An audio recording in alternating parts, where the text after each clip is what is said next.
আবার উত্তরপ্রদেশে খুন সিঙ্গুরের যুবক। বাংলায় কথা বলা ও বাংলা থেকে পরিযায়ী শ্রমিক হওয়ার জন্য রোষের শিকার শেখ শহীদুল্লাহ নামে যুবক। বাড়ি সিঙ্গুর থানার দেওয়ানভিরি গ্রামে। পরিবারের অভিযোগ, বাংলায় কথা বলা নিয়ে সম্প্রতি তার উপর সন্দেহ করতেও এলাকার কয়েকজন যুবক। উত্তরপ্রদেশের ওরাইয়া থানার অভিযোগ দায়ের করা হয়েছে। শুক্রবার সকালে ওরাইয়া থেকে কফিনবন্দি মৃতদেহ গ্রামে আসতেই এলাকায় নেমে আসে শোকের ছায়া। এলাকার অন্যান্য পরিযায়ী শ্রমিকরা আতঙ্কে রয়েছে। এই ঘটনার পর তারা আর ভিন রাজ্যে কাজে যেতে চাইছে না। বিগত 5 বছর ধরে সেখানে দোকান ঘর ভাড়া নিয়ে সোনার দোকান ছিল। 3 বছরের বাচ্চা রয়েছে। স্ত্রী আরমিনা বেগমের দাবি, বাংলায় কথা বলে নিয়ে সন্দেহের তালিকায় ছিল তারা। সুযোগ পেয়ে তারা খুন করেছে স্বামীকে। মা আজমিরা বেগম বলেন, বাংলায় কথা বলা নিয়ে বাংলাদেশি বলে ছেলেকে খুন করেছে বাবা শেখ আফসার। এর একই দাবি। আগামী 17 তারিখ সিঙ্গুর বিডিও অফিসে এসআইআর এর শুনানি ছিল স্ত্রীর, তাই সে চলে এসেছিল গ্রামে। আর শহীদুল্লাহর 19 তারিখ এসআইআর ছিল, তাই সে একদিন পর আসতো সিঙ্গুরে। খবর পেয়ে শুক্রবার সকালে হরিপালের বিধায়ক করবি মান্না বাড়িতে এসে সমবেদনা জানায় পরিবারের সদস্যদের। কি বলবেন যে এইভাবে একটা পরিযায়ী ভীষণ মর্মান্তিক আর দুঃখজনক ঘটনা।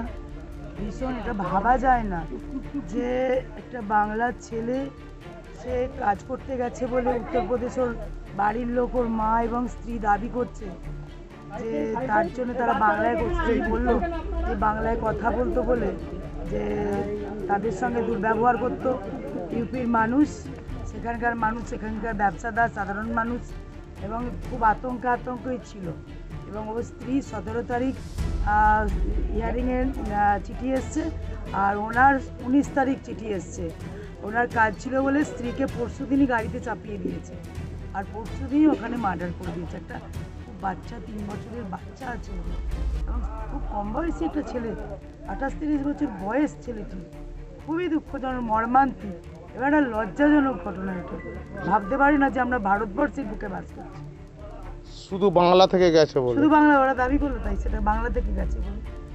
এটা এতদিন দেখছিলাম টিভিতে, মিডিয়ায়, কিন্তু নিজেদের এলাকায় এটা হবে এটা ভাবতেও পারিনি। অন্য পরিযায়ী শ্রমিকরা তারা তো খুব আতঙ্কে রয়েছে, সবাই আতঙ্কে আছে। আমরা বাইরে বারবার ফোন করছি যে বাইরে কাজে, এবং এই এসআইআর এর চিঠিটা দেখুন যে বাবার আরো 6টা সন্তান কেন আছে তার জবাব দিতে সে এসআইআর এ রেখে পাঠিয়েছে। এটাও আমাদের কাছে লজ্জা যে এটা একটা চিঠি। কিন্তু আগামী দিনে তো বাংলার পরিযায়ী শ্রমিকরা তো বাইরে কাজে যাবে না, না। ভয় পাচ্ছে সবাই। প্রাণ তো সবার আগে প্রাণ। কিন্তু কত নন বেঙ্গলি তারা আমাদের বাংলায় এসে কাজ করছে। বড় বাজারে দাঁড়ালে মনে হয় না বাংলায় দাঁড়িয়ে আছি। হ্যাঁ, অথচ তারা কি সুন্দরভাবে, আমার মুখ্যমন্ত্রী সবাইকে কি সুন্দর আপন করে রেখে সবাইকে কাজ দিয়েছে এখানে, তাতে তাদের কোনো অসুবিধা হচ্ছে না। কিন্তু এই রাজ্যের লোক গেলেই বাংলা কথা বলে। ঠিক আছে, হ্যাঁ দাঁড়ান, কি মনে হচ্ছে আপনার বলুন দেখি। দাঁড়ান, হ্যাঁ আসছে আচ্ছা। উদ্দেশ্য যে কেন ওরা এসে কাজ করবে, আমরা কাজ পাচ্ছি না, মানে বাঙালিকে ছড়াবার জন্য ওই কাজটা করেছে। যে ওই জন্য আমার বাচ্চাকে জানে খতম করে দিয়েছে, যে দোকানটা ওরা পেয়ে যাবে, ওরা করবে। ওই জন্য আমার বাচ্চাকে জানে খতম করে দিলে, দিয়ে আমার বাচ্চাকে দিয়ে দিল। আমার বাচ্চাকে আমার মানে ওরা দিন সকাল থেকে এত ফোন করছে, ফোন পায়নি একদম। আমার বাচ্চার ফোনটাই তো নিয়েছে, ফোনটা সুইচ অফ করে দিয়েছে। কি করে পাবো? বন্ধুর ফোন ছিল, আমার বড় ছেলে বন্ধুর সাথে কথা কয়েছে। ওর বন্ধু তখন বলেছে যে শহীদুল্লাহ বাংলা করেছে, বাঙালি আছে বলে এইটাই ওদের মনের উদ্দেশ্যে ওরা খুন করেছে আমার বাচ্চাকে। কেন বাঙালিরা এসে কাজ করবে, আমরা করব। ওই জন্যেই ওই উদ্দেশ্যতেই ধানটা আমু বউকে পেটে দিয়েছে। কেউ নেই, ফাঁকা পেয়েছি, এই তাহলে ওকেও জানে খতম করতে। আমরা দোকানটা পেয়ে যাব, আমরা কাজ করব। আমার বাচ্চা আর যাবে না, শেষ করে দিলে আমার বাচ্চাকে, ওরাই করবে। কিসের কাজ করতো ওখানেও?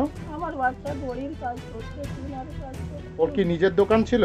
নিজের দোকান করে কতদিন গেছে ওখানে? কত 4.5 বছর হবে। আগে কাজ করতে ওখানে? আগে ওইখানেই কাজ করতো, 4-5 ঘন্টা দূরে কাজ করতো, এখানে চাকরি করতো, আচ্ছা, ওইখানে ওই দোকান। তারপর নিজে দোকান করেছিল? তারপরে এই 4 মাস হলো আমার বাচ্চা দোকান। বলছি আপনার নামটা বলুন। আমার নাম আজমিরা বেগম। আজমিরা বেগম। আমার বাচ্চা হ্যাঁ, কি মনে হচ্ছে ছেলেকে কেন খুন করলো ওখানে? ওই যে বাঙালি বলে আমাকে বাঙালি বলে ওই জন্যই খুন করেছে। এবার ওর হিয়ারিং ছিল, ও বউকে চাপে দিয়ে ও গেছে, গিয়ে বাড়িতে গিয়ে কাজ করেছে, আর এটা কাজ করার পরে রাত্রিরে ওকে মার্ডার করে দিয়েছে, ফাঁকা পেয়েছে মার্ডার করে দিয়েছে। মানে বাংলার ছেলেরা কেউ কাজ করবে না? না, ওখানে করে, ওই জন্যই ওই কাণ্ড করেছে, মার্ডার করে ফাঁকা পেয়েছে তো মার্ডার করে দিয়েছে ছেলে। মানে যেহেতু মানে বাংলা থেকে গিয়েছে। হ্যাঁ, বাংলা থেকে গিয়েছিল, ওই জন্য মার্ডার করে দিয়েছে। মানে তো এরপরে তো আর বাঙালিরা তো কাজও করতে পারবে না বাইরে। এ তো করতেই পারবে না, যে এরম করছে আর পারবি না, ভয় আর কেউ যাবেও না তো, সামনে কেউ যাবে না। আমার জান বাঁচুক, তারপর আমি কাজ করবো। এই যে আমার বৌমা ছিল আর একটা ছেলে ছিল, হ্যাঁ, ও ওই দোকানে ছিল বলে আর মাত্র শেখ আফসার, শেখ আফসার। আপনি বাবা হন? বাবা, শহীদুল্লাহর বাবা। সিঙ্গুর থেকে আশিস কুমার ঘোষের রিপোর্ট, রূপসী বাংলা মিডিয়া।